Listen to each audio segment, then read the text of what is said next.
Allahu la ilaha illallah la ilaha illallah la ilaha illallah la ilaha illallah মুহাম্মাদুর রাসূলুল্লাহ সাল্লাল্লাহু আলাইহি ওয়াসাল্লাম। আমাদের রব কে? আল্লাহ আমাদের কি বানাইছে কে? আল্লাহ আমাদের রিজিক দিচ্ছে কে?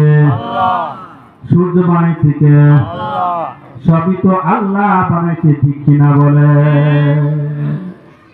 আল্লাহ পাক আমাকে বানাইছে, আপনাকে বানাইছেন, আসমান বানাইছে, জমিন বানাইছে, সূর্য বানাইছে, সব কিছু বানানোওয়ালা কে? আল্লাহ। কিন্তু এর মধ্যে পার্থক্য আছে। আপনাকে বানাইছে আর আসমান বানাইছে, জমিন বানাইছে, সূর্য বানাইছে, এর মধ্যে পার্থক্য আছে কিনা বলেন? আল্লাহ পাক বলেন, লাকাদ খালাকানাল ইনসানা ফি আহসানি তাকওয়ীম। আল্লাহ পাক বলেন, মানুষ কত সুন্দর করে বানাইছে, কোন সুবহানাল্লাহ। শুধু সুন্দর করে বানাইছে তাই নয়, আপনাকে আমাকে আল্লাহ পাকের কুদরতি হাত দ্বারা বানাইছে, কোন সুবহানাল্লাহ। আসমান বানাইছে আল্লাহ পাক কোন বনিয়া, ঘাস বানাইছে কোন বনিয়া, মাছ বানাইছে কোন বনিয়া, জমিন বানাইছে কোন বনিয়া। কিন্তু আল্লাহ পাক বড় আদর করিয়া, সম্মান করিয়া, কুদরতি হাত দ্বারা এই যে কণ্ঠনালী থেকে উপর পর্যন্ত সুন্দরভাবে আদর করিয়া, যত্ন করিয়া, সম্মানের সাথে বানাইছেন, কোন সুবহানাল্লাহ।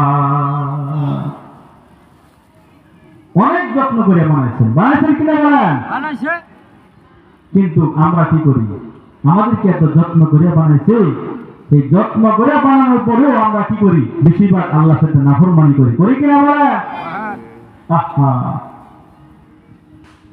যদি কোনো ব্যক্তি অপরাধ করে, অপরাধ করার কারণে তওবা করে, আল্লাহ পাক মাফ করে দেয়, মাফ করে দেয়।